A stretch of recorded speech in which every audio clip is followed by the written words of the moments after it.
wabarakatuh. Perkenalkan, nama saya Sylvia Nurhalija dan teman saya satunya lagi bernama Asmul Ghazali Fikri.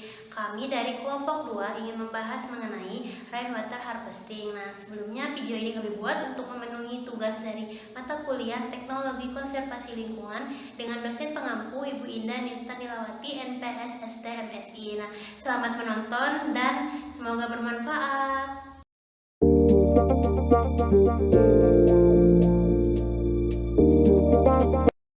Oke, sebelum kita masuk kepada pembahasan mengenai rainwater harvesting lebih jauh lagi, perlu kiranya kita untuk mengulik sedikit permasalahan lingkungan sedang dihadapi Indonesia, yaitu kekurangan air bersih yang terjadi pada saat musim kemarau dan juga terjadi di beberapa daerah yang ada di Indonesia.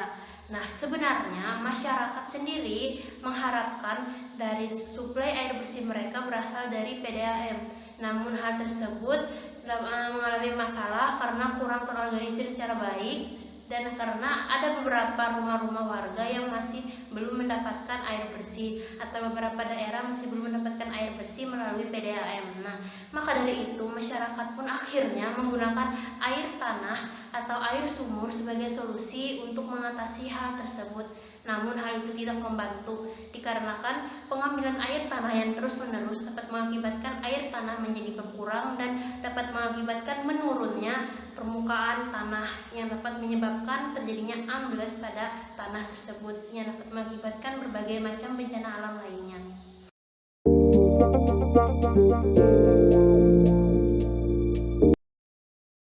Untuk pembahasan yang pertama, kita akan membahas tentang hujan. Apa sih yang namanya hujan itu dan pengertiannya apa? Hujan adalah salah satu fenomena alam yang sangat dipengaruhi oleh iklim. Menurut BMKG ada 3 macam jenis hujan. Yang pertama adalah hujan sedang, hujan lebat, dan hujan sangat lebat. Nah, untuk hujan sendiri sebenarnya bisa digunakan sebagai suplai dari air bersih untuk masyarakat dengan cara memanennya. Nah, namun ketika kita ingin menggunakan air hujan sebagai kebutuhan air bersih kita perlu memanen air hujan yang pada hari hujan ke-5 dan hari hujan ke-6. Dikarenakan apabila air hujan yang pertama itu sangat kotor dikarenakan dia bersentuhan langsung dengan debu dan juga kotoran-kotoran yang ada di atap rumah kita.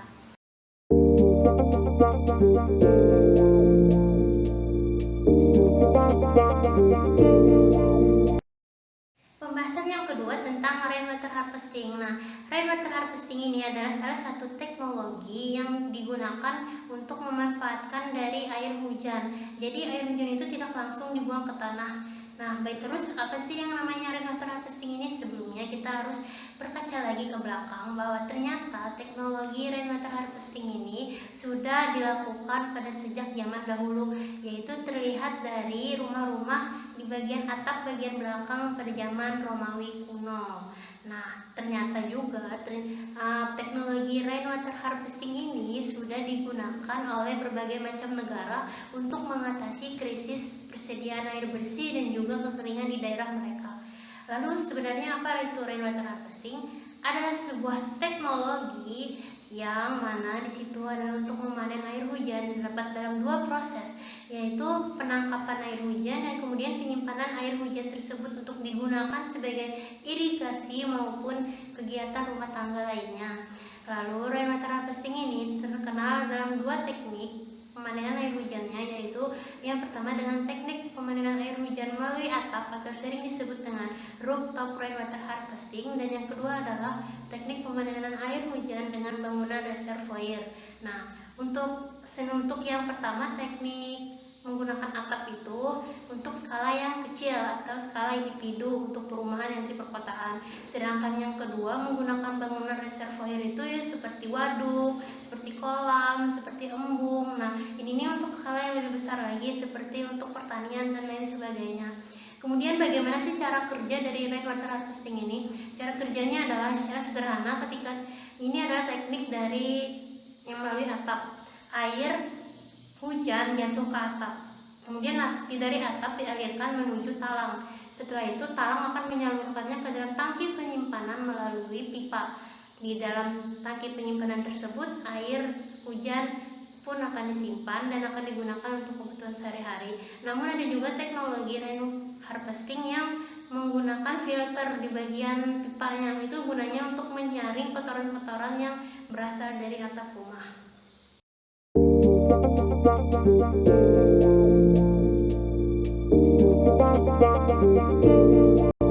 Nah, untuk materi yang ketiga adalah alasan dari perlunya digunakan rainwater harvesting. Alasan-alasan mendesak itu yaitu meningkatnya jumlah kebutuhan air seiring dengan meningkatnya jumlah penduduk, sehingga pemanfaatan menggunakan air sumur tidak membantu, dan suplai dari pemerintah pun kadang tidak terorganisir dengan baik. Yang kedua adalah tidak selalu tersedia air bersih pada danau, sungai, dan sumur. Kadangkala sumber-sumber air ini dapat tercemar. Yang ketiga adalah kualitas air atau suplai air bersih dari PDAM kadangkala kerap tercemar akibat dari kecerobohan dan ulah manusia itu sendiri.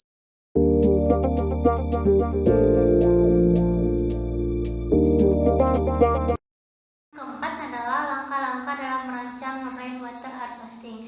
Sebelum kita masuk kepada langkah-langkah untuk merancang rainwater harvesting, kita perlu mengetahui dulu beberapa macam hal-hal penting yang perlu diperhatikan dan diketahui. Yang pertama adalah jumlah konsumsi air per harinya berapa.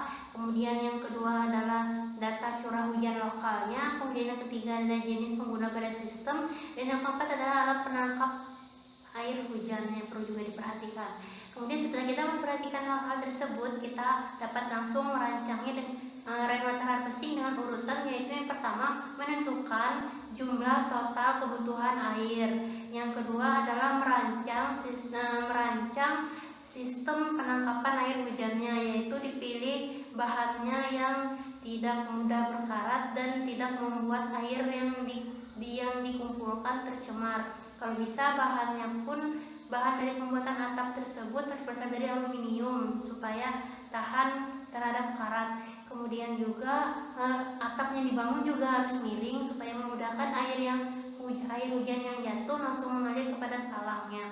Kemudian yang ketiga adalah merancang sistem pengiriman air hujan. Nah, di sini adalah yang dirancang adalah talangnya, yang mana talang tersebut diletakkan di tepi-tepi atapnya yang dapat membawa air hujan tersebut ke dalam pipa lalu menyalurkannya ke dalam tangki penyimpanan.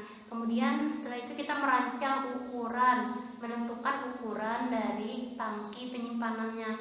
Ini juga perlu, semakin banyak air yang kita ingin tampung maka tangki penyimpanan juga harus semakin besar. Namun perlu diperhatikan dari kondisi keuangan keluarga tersebut, apakah mampu untuk membuat tangki yang besar, dan harus disesuaikan dengan kebutuhan juga.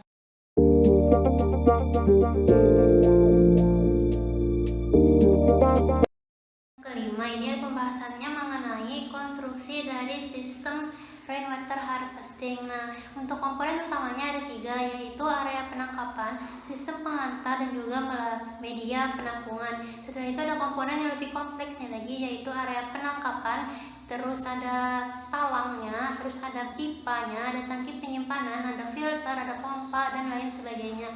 Nah, kita di sini akan membahas komponen-komponen yang menggunakan sistem rainwater harvesting dengan atap. Nah, yang pertama adalah area atap. Area atap harus dibuat dengan bahan yang tidak beracun dan juga tidak mudah berkarat, dan semakin besar dan semakin luas area atap, maka semakin banyak pula air hujan yang dapat dipanen. Kemudian yang kedua adalah talang. Nah, talang ini dipasang di tepi-tepi atap, yang mana talang ini berfungsi untuk menyalurkan air dari atap menuju ke tangki penyimpanan. Kemudian yang ketiga adalah filter air hujan. Nah, filter air hujan ini berfungsi untuk menyaring air hujan dari sampah-sampah dan kotoran berupa daun-daunan dan lain sebagainya sebelum dimasukkan kepada tangki penyimpanan. Terus yang keempat ada tangki penyimpanan. Ini merupakan tempat di mana air dimasukkan di dalam situ dan disimpan. Ada 2, yaitu yang ada di atas permukaan tanah dan juga di bawah permukaan tanah. Yang di bawah tanah dan juga permukaan tanah. Kemudian yang kelima yaitu ada pompa dan instalasi pipa. Ini berfungsi untuk menyalurkan air dari tangki menuju ke luar bangunan. Kemudian yang keenam ada filter lanjutan. Filter lanjutan ini berfungsi untuk mengolah air lebih bersih lagi yang terdapat dalam bangunan tangki supaya air bisa diminum dan layak digunakan. Kemudian yang terakhir ada produk sanitizer yang hemat air. Nah, ini dapat berupa keran dan sebagainya yang dipasang di tangki, supaya di tangki atau di bawah tanah biasanya, yang mana fungsinya ini adalah untuk supaya air yang tadi ditampung di dalam tangki tadi dapat digunakan dengan cara menggunakan produk sanitizer hemat air ini.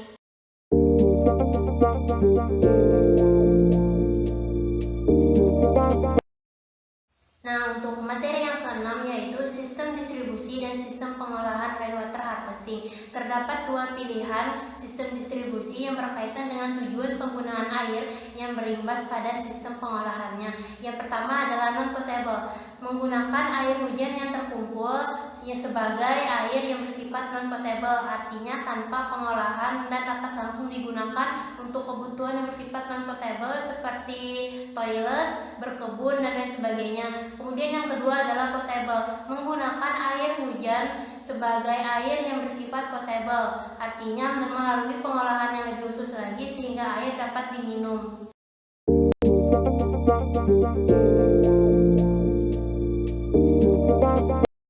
Untuk materi yang ketujuh yaitu prinsip dasar rainwater harvesting. Ada dua, yang pertama secara umum dan yang kedua melalui atap. Yang secara umum biasanya alat penangkapannya yaitu melalui jalan, lapangan terbuka, atap, dan lain sebagainya. Kemudian cara kerjanya juga secara umum. Yang pertama adalah air ditangkap melalui alat penangkapan, kemudian akan dialirkan melalui sistem filtrasi. Di dalam sistem filtrasi akan terjadi pengolahan air secara fisik dan kimiawi. Air yang sudah diolah kemudian akan dimasukkan ke dalam tangki penyimpanan dan sebagian lagi akan dialirkan menuju tanah untuk menjadi air tanah. Kemudian yang kedua, prinsipnya melalui atap. Ini merupakan prinsip yang paling sederhana dan juga sangat tradisional, di mana prinsip ini memang menggunakan atap sebagai media utama dari penangkapan air hujannya itu sendiri.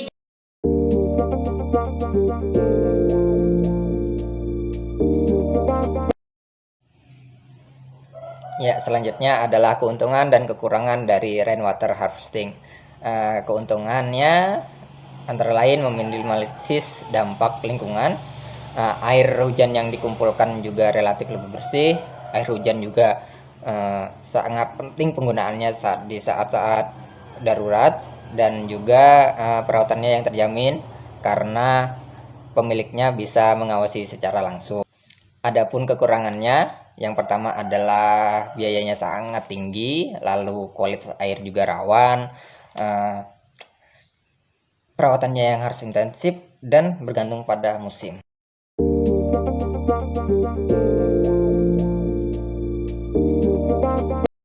Ya, materi selanjutnya adalah keterbatasan sistem rainwater harvesting. Beberapa faktornya yang sangat perlu untuk dipertimbangkan. Yang pertama adalah luas daerah tangkapan hujan, yang kedua pemeliharaan sistemnya sendiri, yang ketiga pengembangan sebagai salah satu alternatif mengurangi pendapatan dari perusahaan air yang ada di daerah tersebut.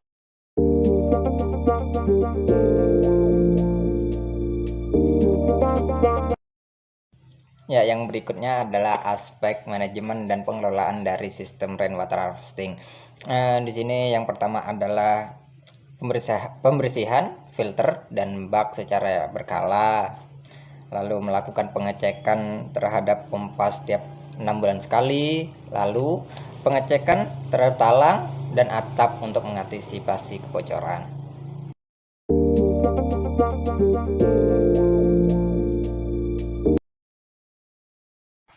Multifungsi dari sistem rainwater harvesting yang pertama adalah manfaat terhadap sumber daya air, antara lain air yang bersih, suplai air yang memadai, lalu mengurangi penggunaan air dari sumber lain seperti PDAM dan air tanah. Yang kedua, manfaat terhadap lingkungan dan kehidupan sosial, antara lain mengurangi limpasan air hujan, mencegah penurunan permukaan tanah, lalu udara yang bersih, menurunkan suhu wilayah, dan salah satu solusi terhadap dampak perubahan iklim.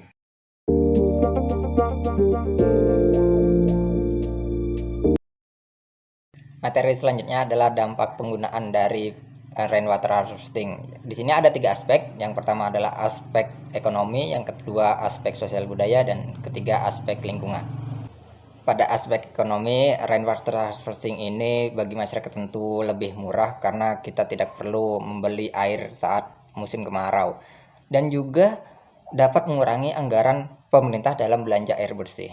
Pada aspek sosial budaya, dengan adanya sistem ini, maka diharapkan setiap rumah dapat menyimpan air dalam waktu yang lama agar tidak berebut air bersih saat musim kemarau tiba. Pada aspek lingkungan, dengan adanya sistem ini, maka penggunaan air tanah akan berkurang. Tanah juga akan mengandung banyak air sehingga tanaman dapat tumbuh.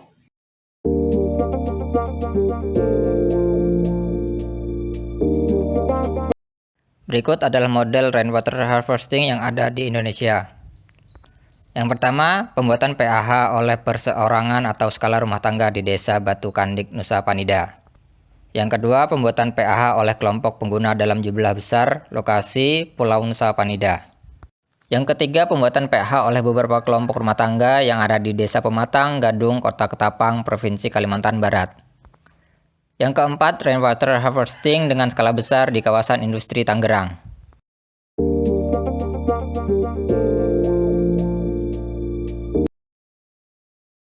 Negara lain dan sistem rainwater harvesting. Yang pertama ada Arena Sumo Ryogoku Kokugikan yang ada di Jepang. Arena Sumo Ryogoku Kokugikan dibangun pada tahun 1985 di kota Sumida, merupakan sebuah fasilitas yang terkenal yang menggunakan air hujan pada skala besar.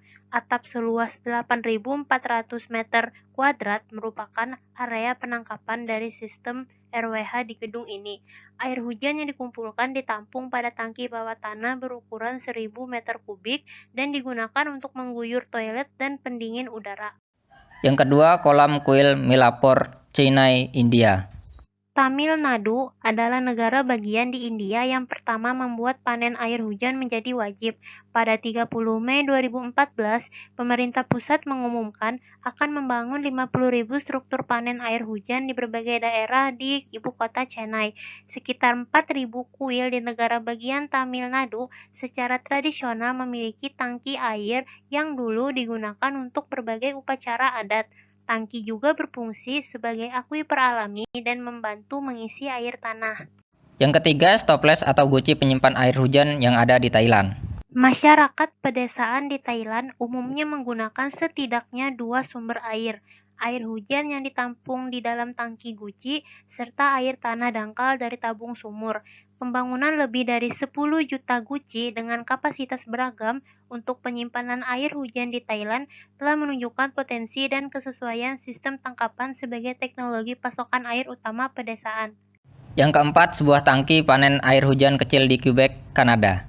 Beberapa warga Kanada telah mulai menerapkan sistem pemanenan air hujan untuk digunakan dalam pengurangan air hujan, irigasi, binatu, dan saluran air toilet. Anggaran rumah tangga dan kode kota setempat sering mengatur pemanenan air hujan. Velodrome London Olympic Park dirancang untuk memanen air hujan yang ada di Inggris. Di Inggris, puntung air sering ditemukan di kebun domestik dan dijatah untuk mengumpulkan air hujan, yang kemudian digunakan untuk menyirami kebun. Namun, kode untuk rumah berkelanjutan, pemerintah Inggris mendorong pemasangan tangki bawah tanah besar ke rumah-rumah yang baru dibangun untuk mengumpulkan air hujan guna menyiram toilet, mencuci, dan lain sebagainya. Nah, itu tadi penjelasan seputar rainwater harvesting dari kami. Terima kasih sudah menonton, semoga bermanfaat. Assalamualaikum warahmatullahi wabarakatuh.